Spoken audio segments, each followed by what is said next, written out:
Thank you for tuning in to Macroview Television, and welcome to another brand new edition of the Taiwan Outlook. I'm your host, Ray Guo. On today's program, we're delighted and honored to have a very special guest who has spent over 60 years in Taiwan, mostly as a teacher, but more importantly, as a friend of Taiwan for life, Dr. Doris Brougham. Doris, welcome to the program. Thank you. It's so nice to be here. Hello, everyone. It's my honor to be on this program. I love Taiwan. Well, it's truly a pleasure to have you here, Doris. And we're going to start off with a question regarding when and why did you decide to come out to Asia, and specifically to Taiwan? Well, when I left my home, I was only 21 years old. And that's you know, that's a long age. time ago. Yeah. Already said how many years. You can add it up. Okay. But when I came out here, I came to China in the first place. I went to China because I heard that there were lots of needs because there had been wars and, you know, kids' education, they had a lot of problems. And I studied children's education. Terrific. And also music. Okay. And they asked us when we were younger, are any of you people willing to go overseas and help some of these countries where they need help right now? Mm-hmm. And, you know, you have a good life here in America, but what about helping some of the people in China? Okay. So I said, okay, I will. Okay. What was the reaction from your parents when you told them that, hey, I want to go over to help people in China? Well, in those days, people were just beginning to talk more like that, and people were doing it more and more. And my parents thought, even though they didn't think it would be good for me to go so far away, my mother was worried. You were very young. Yeah, you were only 21. Worried, yes. You know, and I wasn't married, and nobody will take care of you. But you know, precisely. They said it's still a good thing to do, and they supported the idea. But they still missed me. In fact, my mother cried when I left, and she said, "Oh, I don't know when I'll see you again." It was a long way. We took a boat. It took forever. Of course. And when did you first go back home after you came out to Asia? 5 years. Later. Okay. 5 years. That was a long time. Yes. I was much older then. Yeah. And we were talking before the taping started that you were actually in and out of China, then came to Taiwan a little later at the beginning of the 1950s. Yes. What was the story behind that?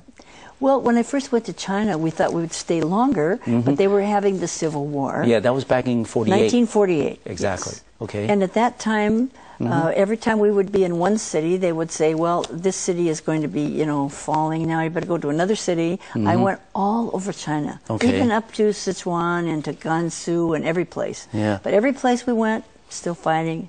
So by the time I'd been there over a year, different places, then we evacuated to Hong Kong. Okay. And I stayed there for over a year. Over a year. And I helped with some people who lived on boats in Hong Kong, and also I played in the Sino-British Orchestra, and I had a good time in Hong Kong, but I heard about Taiwan, which was called Formosa. At the time, yes. And they said they need people to go to Formosa to help. So I said, okay, I'll go to Formosa because they speak Chinese. Okay. So you came over to Taiwan. First, I believe you were in Hualien. Yes, in 1951, February, a long time ago. Yes, and that was sometime before I was born. Yes. Before your mother was born, probably. Yes. And how was the environment like at the time? I mean, it's difficult for us to imagine some 60 years ago.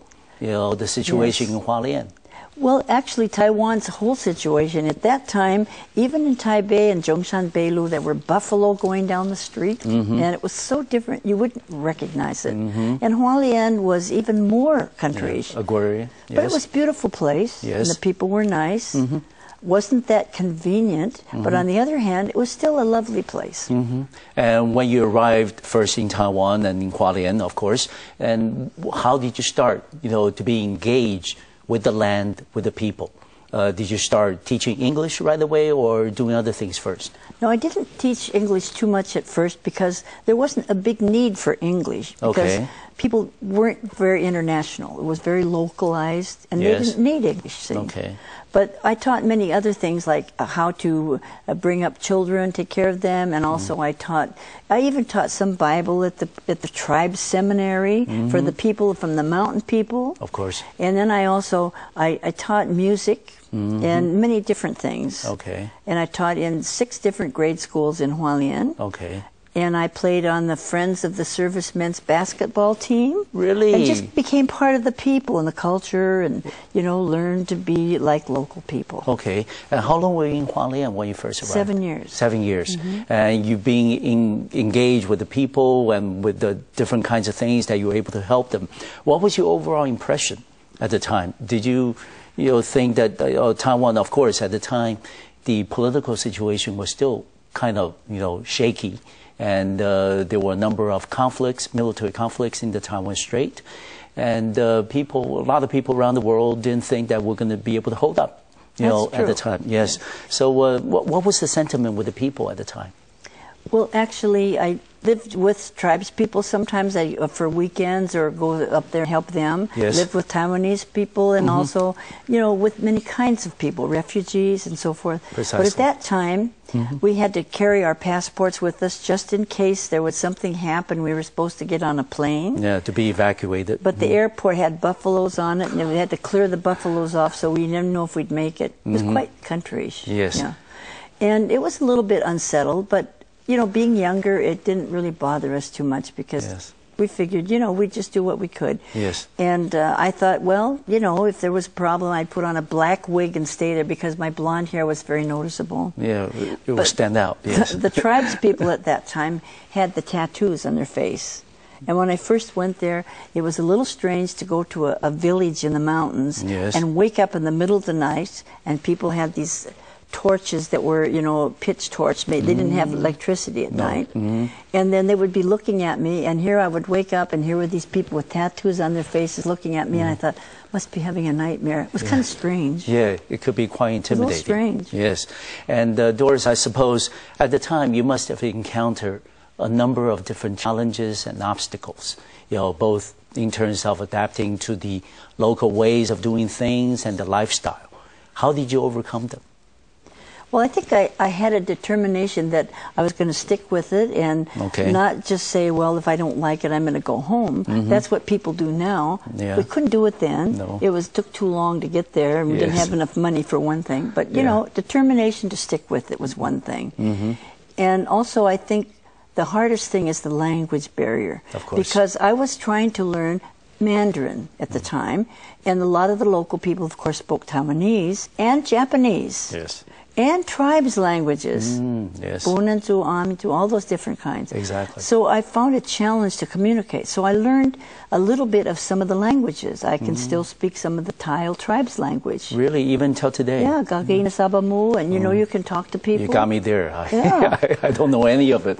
Yes. Because if you're going to communicate with people, you have to learn their language. Of course. Yes. And it wasn't that I loved to study languages. I just loved to communicate. So I had to learn. So I used my Mandarin, which I was learning, to write down from the kids who were going to school what the word was in tribes. Okay. So there was no books or anything. No. And I learned tribes' languages, and then learned a little Taiwanese and a little Japanese, Goshides, a little everything, just to communicate. Of course. That was a challenge. Yeah. But Doris, I can imagine that you were still in your 20s at the time. Yes. And with all these difficult challenges, and sometimes it could be, frustrating.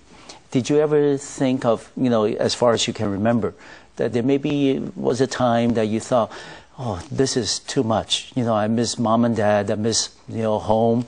I want to go back to Seattle. I'm going to say goodbye next month. Did that ever, occur to you? Well, not so much in that way, because I think when we had the determination that if you did give up, then you were going to be known as a failure. Of course, you went back, you didn't make it, And, Diulian, we say in Chinese. I mean, you can't lose faith. But aside from that, we determined that we're going to stick through it. We knew that it wouldn't be easy. So once you make up your mind and have a goal, then you just can't say, well, I don't like it. You have to go for that goal. Yeah. But there were some times when I would be up in the mountains and I would look at the water, beautiful Pacific Ocean. Of course. And I was with these tribes people with these marks on their faces and eating things, like they were different. And I look at the water and say, that same water goes all the way to Seattle. Precisely. Mom and dad is on the other end. But, you get over it. Yes. Okay. And when did you leave Hualien and come up to Taipei? You said there was 7 years Yes, in Hualien? and I went to Taichung for a little Taichung while. first. Okay. Because at that time, the central government was thinking of settling in Taichung. So Yes. they made this kind of a little city outside of Taichung, and they were going.